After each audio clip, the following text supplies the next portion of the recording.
Hello everybody and welcome to the WRESTLEDUDE YouTube channel for another Talking Takeover review, this time for NXT Takeover Stand and Deliver both nights. You may be wondering why I'm coming out with this a little bit late. Well, there are two main reasons to that. Number one, I wanted to go back and re-watch both nights just to kind of get more notes for some of the matches. There's also the two kickoff matches that I had not seen, so I had to go back and watch those because I missed out on them. And also the second reason being my usual way of recording these takeover reviews. Usually I record them off my PlayStation using my PlayStation camera microphone, and that kind of has been bugging out lately, and I couldn't get it fixed quickly, so I'm doing it off of my laptop with my gaming headset, which is why my voice might sound a little bit different than how it usually does on the other microphone. But I mean, I'm sure it won't be a problem here for the video. But before we get started, make sure you leave a thumbs up on the video and comment down below your favorite match, or which was better, night 1 of TakeOver or night 2. Personally, I gotta go with night 2. It was just a hell of a lot more fun, but I'm getting ahead of myself. Let's get into the notes that I took during this show, and then I have a little bit of like other NXT news that I want to talk about like after this and give my impressions on that. So let's get started here with night 1, which took place on USA, and then night 2 took place exclusively on Peacock. So that's how they did the whole night 1, night 2 thing. The first thing that I noticed is there is a much bigger audience in the CWC this time around. Like, they had some of the raised platforms with seating with people there, which definitely made it a whole lot louder for a takeover crowd, which I very much enjoyed, especially since this is like NXT's WrestleMania pay-per-view. I'm very glad that they got a big audience, as well as WrestleMania is going to be having a big audience as well. The first like kickoff match that we had was Zoe Starks versus Toni Storm. It was a fun match. I think it was really great. Zoe Stark looks awesome. She's looked great ever since she's come to NXT. Toni Storm has always looked great. It's gonna be interesting to see where both of them go, like, from here on out. I could see Zoe Starks challenging for the championship, but the thing is, she already faced Raquel Gonzalez like so recently, I feel like. So they would definitely have to wait a while for that. I don't know. She could always feud with Xia Li. That could be something cool, because I'm pretty sure the whole feud with Caden Carter and Casey Catanzaro and Xia Li, I feel like that's done. So maybe Zoe Starks moves on to Xia Li. Maybe we do that. And Toni Storm, I honestly have no clue. I'm very interested to see what they do next with her. After she lost to Eoshirai, um, yeah, I don't know. That was a very high-profile match. I don't know what they could possibly do with her next, but I don't know. Like I said, I'm interested to see what they do with her. Coming up next, we had Pete Dunne versus Kishida, and something that I've noticed during this matchup, and it's such a weird thing for me to just now realize this, is I am a very big fan of Kishida, but I've never had him as like whenever people ask me like who are some of your favorite wrestlers today, Kushida isn't on that list, and I don't know why. Like, every time I see him wrestle, whether it's on NXT or on one of these takeover events, they're just really fun matches. Like, one of my top takeover matches of last year was him and Velveteen Dream. I thought that was a very awesome match, and the one that he had with Gargano at the last takeover event was awesome. I thought this was really great. There was a lot of submission holds and like technical wrestling, and in the end, Pete Dunne ended up winning with like stomping the fingers of Kushida and hitting the bitter end. Obviously, I would have loved to see Kushida win. Fingers crossed they do something cool with him in the future too. I really hope he doesn't just end up being a background player. I mean, at the least, I would want him to see him challenge for the Cruiserweight Championship. I think him and the winner of the Cruiserweight Championship match would be awesome. But anyways, moving on, we have the six-pack gauntlet match, which Bronson Reed won. And during this matchup, LA Knight and Dexter Lumis kind of set up their feud. LA Knight rolled up Dexter Lumis out of nowhere, and then after LA Knight got eliminated pretty quickly afterwards. Him and Dexter Lumis had a little scuffle on the outside. So Bronson Reed won #1 contendership. He moves on to night 2 to face Johnny Gargano for the North American Championship. I wonder what happened there. Anyways, coming up next we had the tag team title triple threat match. Now, Oney Lorcan and Danny Burch had to vacate the championships because Danny Burch suffered a shoulder injury, which sucks because I was very happy to see them winning the tag team championships. I was kind of bummed that they had to do it as heels, but, you know, to each is their own. But yeah, this sucks, obviously. It always sucks whenever someone gets injured, especially when they're a champion. Like, I feel like NXT has had a lot of champions get injured lately. There was Karrion Kross, and then there was Finn Balor, and now it's the friggin' tag team titles. It's just a big bummer whenever someone gets injured, especially when they're a champion. This was, yeah, I'm gonna be honest, I have very few notes for this, even after I went back and rewatched it, just because it's so hard with multi-man matches. That's why I didn't have any notes for the six-pack gauntlet. I just had Bronson Reed wins, LA Knight and Lumis set up a feud. That's pretty much all I had for that match, and all I have for this match is, like, so many false finishes, so many moments of, like, teams hitting moves on each other and like these crazy dives to the outside. But in the end, Legado del Fantasma got taken out on the outside by the Grizzled Young Veterans and MSK. And in the end, MSK end up getting the win, pinning Grizzled Young Veterans and winning the tag team titles, which I was surprised. I figured that, you know, they would pin Legado and then Grizzled Young Veterans can say, like, you didn't pin us, we're still better than you, blah, blah, blah. But it's interesting that they would pin the Grizzled Young Veterans. I guess they could maybe go with, like, the whole idea of, like, well, it was a three-team match. If it was just us two, then you wouldn't have won. So, who knows? If we get a 2 out of 3 falls match between those two teams, I feel like that could be very fun. But if not Grizzled Young Veterans, I'm interested to see who the next big challengers will be. We had the next challengers found out on the kickoff match for night 2.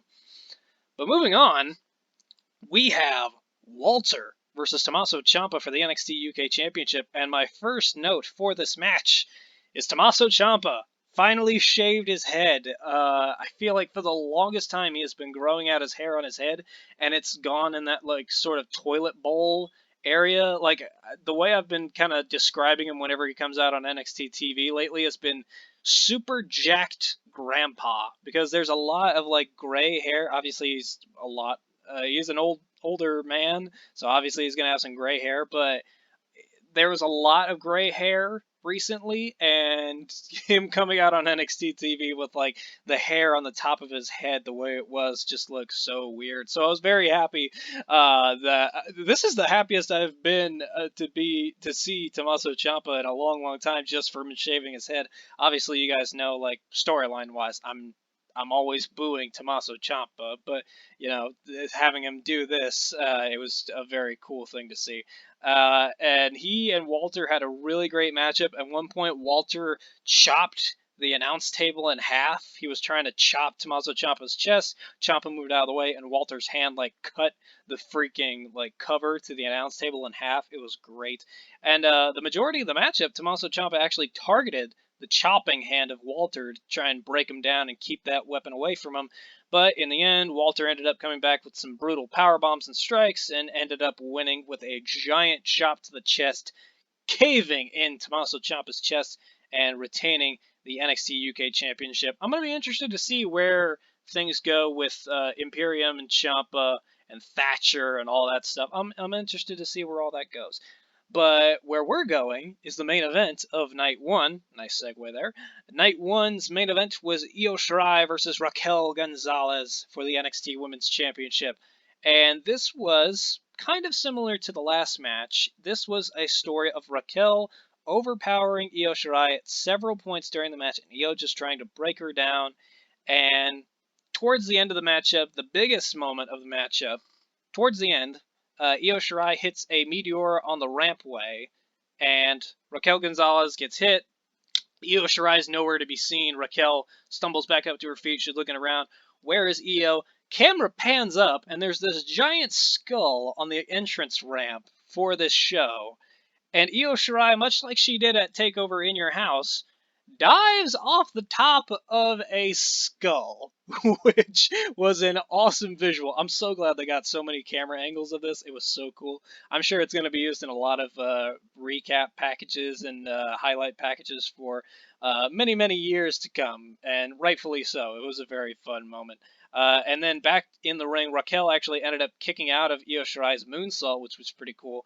And then towards the finish of the matchup, Raquel hit her powerbomb finisher on the floor and tossed her back into the ring. Io then tries to come back. Raquel's yelling at her, like, you need to stay down. Io hits the palm strike, tries to come back, but eats a giant clothesline, another one of the one-handed power bombs by Raquel to win. Raquel Gonzalez is the new NXT Women's Champion, which is awesome. And she becomes the second ever person to hold both the women's singles and tag team titles in NXT. I know they said that she was the first on this show, but that is false, because technically that goes to Ember Moon, because Ember Moon is a former NXT Women's Champion. Then she won the tag team titles off of Raquel Gonzalez and Dakota Kai in their matchup on NXT a few weeks ago. So yeah, by the way, I did a bonus video for that talking about the tag team title situation. So if you guys want to check that out, it's in the Talking Takeover playlist on the channel. So check that out after this video is over to hear my opinion on that. But yeah, this is pretty awesome. And it makes me think, does this mean that Raquel Gonzalez is the first ever, like, homegrown Performance Center talent to win, like, the NXT Women's Championship? I can't think of any others. If I'm wrong, let me know in the comment section below. But if so, that's another really cool accomplishment, to be the first, like, homegrown talent from the Performance Center. I don't know. I can't think of anybody else. I don't know. Maybe Sasha Banks? If not the first, she's the first one in a long time. Let's just say that. But yeah, this was a very cool moment. Up straight, first challengers I could see for this. I don't know. I could probably see something happening on NXT TV where, like, Raquel and Dakota say, like, okay, you got gold, but I want gold too. Let's go back after our tag team titles. And Ember and Schatzy are gonna say yes to that title match. So they have the title rematch. Maybe Dakota costs them the matchup again, and then after that, Raquel turns on Dakota, and then we get the singles feud between her and Dakota. That could be her first matchup. And then I don't know where we go from here with the singles championship, but I have an idea of where to go with the women's tag team titles. I'll get onto that later on. But we need to move on to night 2. But before we get into that, I have to thank this video's sponsor, which is nobody. I just wanted to see if anybody was surprised when I said that. But technically the video is sponsored by you guys. I keep making these videos because people keep watching them. So thank you guys very much for watching and listening to these review shows. Like I said before, make sure you leave a thumbs up down below to show your support for the video and the channel. But anyways, we're moving on to night 2, and the pre-show matchup for night 2 was a #1 contendership match between Killian Dane and Drake Maverick versus Breezango. And Killian Dane and Drake Maverick ended up winning when Killian Dane powerbombed Drake Maverick onto Fandango for the win. Obviously, this is kind of just going to be a one-off matchup, like, during this feud. I'm sure MSK are going to pick up the win there. No doubt it's going to be a fun match, but really, when I was watching this matchup, I was just super bummed because I was thinking about Breezango winning the tag team championships, and then they didn't really do much, like, super crazy fun stuff with them, and then they just ended up losing them to Danny Burch and Oney Lorcan, and then they haven't really been seen on TV since. Now, if that's an injury issue, that's one thing, but if it's just that they don't want to use them in a title scene right now, that's a very big bummer, because I'm a big fan of Breezango. I think they're really great.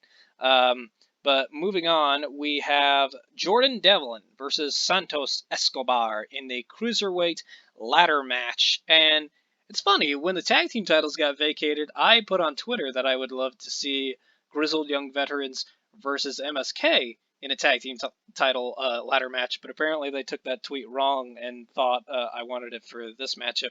But the stipulation still provides some pretty freaking awesome moments. There was like Jordan Devlin hitting a moonsault off the top of a ladder. There was a Spanish fly off the top of the ladder.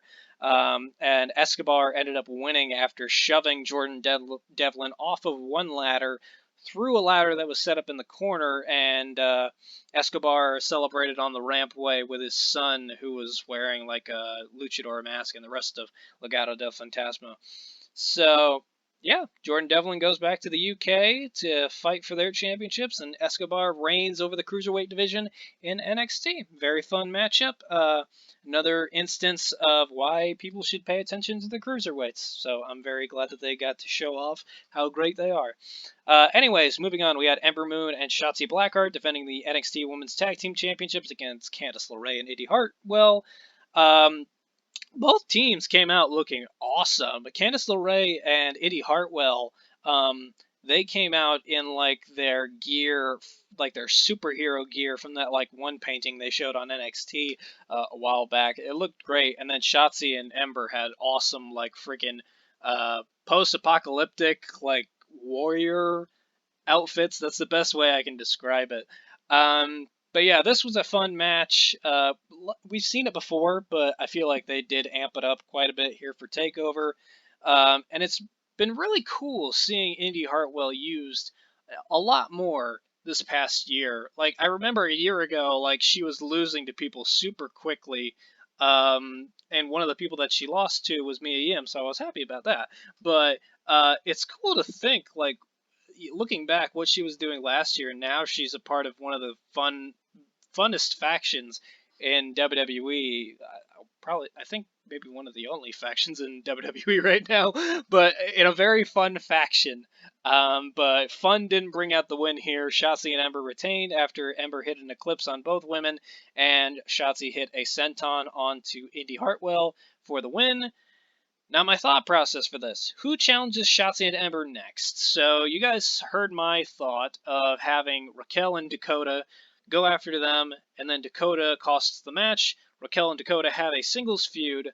So, after that, what happens with the tag team titles? So, in the meantime, I can maybe see, like, the Robert Stone brand maybe challenging them for that, but I could see Indy and Candace challenging one last time, winning the belts. Maybe it would be in like some sort of stipulation match, winning the belts there, and then maybe like the week after they're like bad mouthing the team, and then they come up to Dakota and they're like, "Oh, what's wrong? You don't have your partner anymore. You don't have your title anymore. Boo hoo. You have no friends." And then after maybe like a title defense from Candace and Indy, after that, Dakota Kai comes out with a returning Tegan Nox, and we get the reuniting of Team Kick. I think that could be very cool. Obviously, it can be done a lot better. That was just off the cuff, kind of idea. But I think I don't know how far along Tegan Nox is to her return. But if you remember, how they wrote Tegan Nox off of NXT TV was Candice LeRae attacking her before a number one contenders battle royal backstage. So that would make storyline sense as to why Tegan Nox would really want to go after Candace LeRae and Indy Hartwell for the tag team titles. And obviously you can write some story about like how Team Kick are like patching things up and becoming friends again. I think that could be fairly easy. Anyways, up next we had Bronson Reed versus Johnny Gargano for the North American Championship. Bronson Reed and Gargano just had an awesome back and forth matchup with a lot of moments of Gargano trying to like outpower Bronson Reed. But towards the end of the matchup, Bronson Reed ended up hitting a powerbomb on Gargano from the ramp into the ring. It was like a raised ramp. He missed the tsunami splash. Gargano hit a super kick. And then the finish to the matchup saw Gargano hit 2 slingshot DDTs into the ring for the win. Now, if Dexter Lumis, who has been in this big rivalry with Johnny Gargano, if Dexter Lumis is having this rivalry with LA Knight, who does that leave for Gargano to defend the championship against? I would think it would have to be somebody big. I don't know. Maybe Kyle O'Reilly? Who knows? I mean, I could see a lot of similarities between him and Kyle O'Reilly. Obviously, both guys were tag team guys, and then their partners turned on them. They got the big wins in their no DQ matches at a takeover, and then they went on to be champions. I could see the similarities coming out there. So, yeah, I think that could be very fun. So, it's all about figuring out what happens there. But we move on to the main event, or the semi main event, which was Finn Balor versus Karrion Kross for the NXT Championship. And Kross came out looking like a gladiator with this cool gear on, and Finn came out with an X painted over his chest, marking the target right on his body, which I thought looked really cool. And Finn's whole plan throughout this entire matchup was to make Karrion Kross act on his emotions, but the plan worked out a little bit too well towards the end of the matchup. Finn, throughout the matchup, targeted Karrion Kross's ribs and kidneys, but then Kross was able to power himself out of like this abdominal stretch, and he just starts landing these big elbows on the back of the head of Balor, and then he ends up hitting two of the like forearm smashes to the back of the head for the win. Karrion Kross becomes the new NXT champion, and yeah, pretty awesome matchup, pretty great stuff. I know a lot of people have said they don't really like Karrion Kross's like in-ring work or whatever. I don't really pay attention to that. I've had fun during his matches. Like I'm not really one to critique matches like that. Like, yeah, his footwork's a little sloppy here and there. I just watch the matches. If I'm not bored, it was a fun match. I wasn't bored with this, so it was a fun match. I've never been bored with any of Karrion Kross's matches since coming to NXT. Some of them have either been these longer, like, fun matches, or they've been the short, cool squash matches that make him look like an unstoppable beast. So, yeah, the only exception I would really have to that would be his matchup with Keith Lee, where he hurt his shoulder really bad. So that's the excuse as to why that one was kind of a little bit lower down on my list of favorite Kross matches, but obviously with good reason. So, yeah, Karrion Kross is the new NXT champion. Where does this leave Finn Balor? I don't know. Maybe he and Kyle O'Reilly team up. Sorry, my dogs are barking. It's kind of storming out right now. But maybe he and Kyle O'Reilly team up against maybe Adam Cole and somebody else. I don't know, Ridge Holland. Who knows? I don't know how far along he is for a return. But either way, I will definitely be interested to see who is Kross's first challenger for the title and what happens to Finn Balor next. But I would not put it out of the realm of possibility to have a rematch somewhere on NXT TV on their new night of Tuesdays, which sounds pretty awesome. And then in the main event, we had Adam Cole versus Kyle O'Reilly in an unsanctioned match. First notes that I have for this matchup are both men's brand new entrance music are complete crap. I really do miss the Undisputed Era theme, but I understand why they had to get rid of it. But yeah, both guys' new music does not sound good at all, so hopefully they get some new music much quicker. They both had really cool gear on. I like Kyle O'Reilly's. It has like the two axes like crossed over each other, and then Adam Cole's has like Bebe written on it in like gold. I think it looked really cool. There was a lot of weapons in this matchup. There was chairs painted with the Undisputed Era logo on it. There was a chain that like Adam Cole tied to the rope, and then like as Kyle ran off the ropes to like clothesline him, Adam Cole like pulled the rope, made it tight, and then Adam Cole made Kyle like clothesline himself with the chain, which I thought was really cool. And then at one point, Kyle O'Reilly hit a brainbuster on the announce table, which I thought was really awesome. And this was probably the biggest moment of the matchup. So they're up on the ramp, and Kyle has the guillotine hold on Adam Cole. And then Adam Cole lifts up Kyle and slams him through the middle part of the stage, which looked pretty freaking brutal. And then back towards ringside, Adam Cole ends up hitting a brainbuster on Kyle, and Kyle barely kicks out. I loved this kick out because he doesn't do a dramatic like kick out with like pushing the shoulder up. He just barely lifts his. It's like trying to get out of bed in the morning and you're like moving your shoulder. He like barely lifts his shoulder up, and it counts. And towards the end of the matchup, Adam Cole sets Kyle O'Reilly on the top rope, and there's a chair in the ring that's like flipped upside down.